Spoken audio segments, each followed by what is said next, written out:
खै यस्तो भन्नुपर्ने थियो, यस्तो भन्न पाएन, यस्तो नभन्नुहोस्।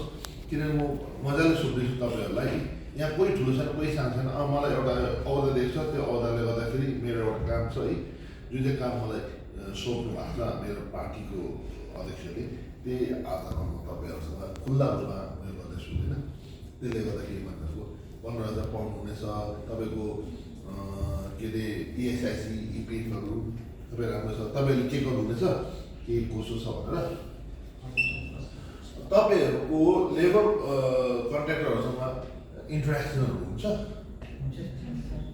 सधैँ हुन्छ कि उयसमा महिनामा हुन्छ कि सालमा हुन्छ कि 6 महिनामा हुन्छ कि आइबस्नुहुन्छ? टोटल कति 4-5 जना छ कि तपाईँहरूसँग संवाद भइबस्छ, त्यस्तो उयो त चाहिँ के कसो छ बुझिरहेको छ। त्यसो त ठिकै छ, अलिकति जान्नु मात्रै हो। हजुर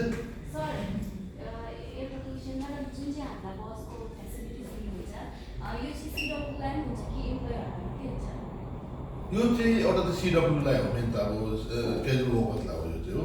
अब कम्पनी वर्कर्सहरूको चाहिँ अब के गरेको छ त्यो त अब यो कम्पनी वर्कर्सहरूले म अलिक मलाई सोधिदिन्छु कि अब अहिले सोधिहाल्यो, म कसैको नाम दिँदिनँ किन बहिनी चाहिँ उयो हो।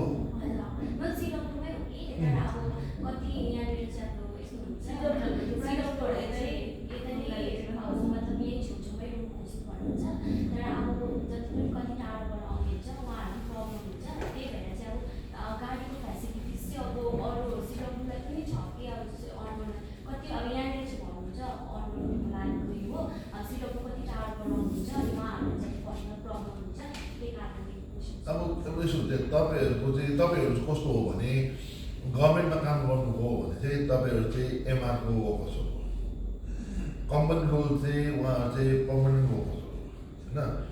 त्यसले गर्दाखेरि सिडब्ल्युसीलाई चाहिँ किन यो फेसिलिट गरेको भने तपाईँको स्यालेरी कम्ती हुन्छ, तपाईँहरूको त्यो कम्पनी वर्कर्सको स्यालेरी हुँदैन र त्यो फेसिलिटिज पाउँदैन भनेर सिडब्ल्युसीलाई चाहिँ यो दिएको हो।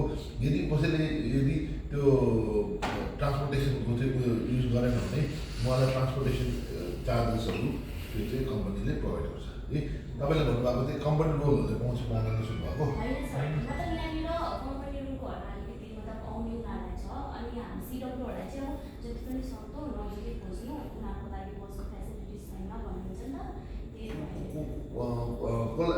सिडब्ल्युसी हुनु टाढा आउनेहरूलाई चाहिँ उयो छैन भन्नुभयो।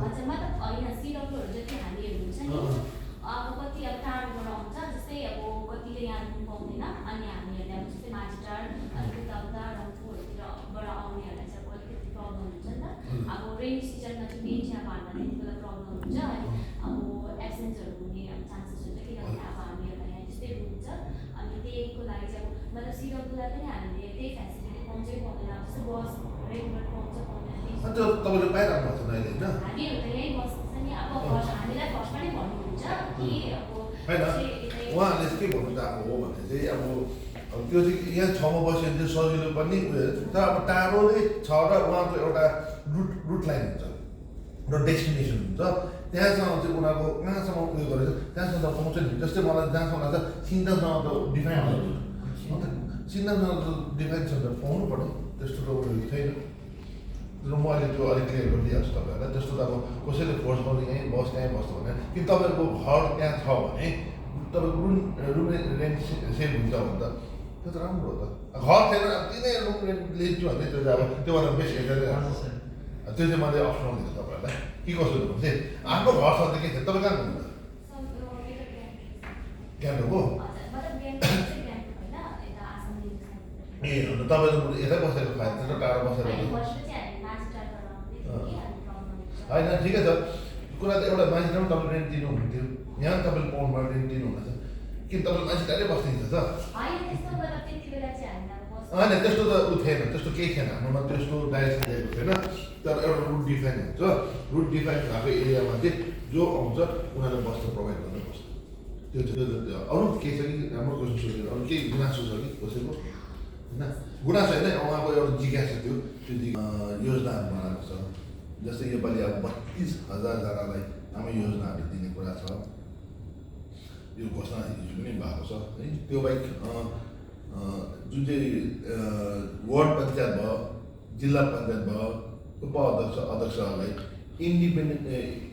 इन्डिपेन्डेन्ट लेभलमा वार्ड पञ्चायतलाई त्यो तपाईँहरूलाई यहाँ आएर तपाईँहरूसँग इन्ट्याक्ट गरेर काम थियो मैले चाहेको कम्पनी मान्छे राख्नु सक्थेँ मैले उनीहरू निकाल्ने तपाईँहरूसँग मात्रै गरेँ तपाईँ खुल्ला भन्नुहोस् तपाईँको मनमा के छ त्यो तपाईँले बताउनु सक्नुहुन्छ म छिटो आउनु थियो झन् 3 घन्टा त मलाई यहाँ लुबिनै बहुत 3-3.5 घन्टा दिनै लाग्यो ठुलो सबैलाई बोलाएको मैले हेभी उयो भयो राम्रो चर्चा पत्रचार भयो पोजिटिभ पर्सपेक्टिभ कुराहरू भयो होइन उहाँहरू खुल्ला मञ्च बोल्नु सक्यो उहाँहरूको धेरै कुराहरूको समाधान पनि ती अन्डरस्ट्यान्ड भएर सक्यो पनि यो कुराहरू छ म तपाईँहरूलाई एउटा बल दिन आएको तपाईँहरूको हैसियत मिलाउन आएको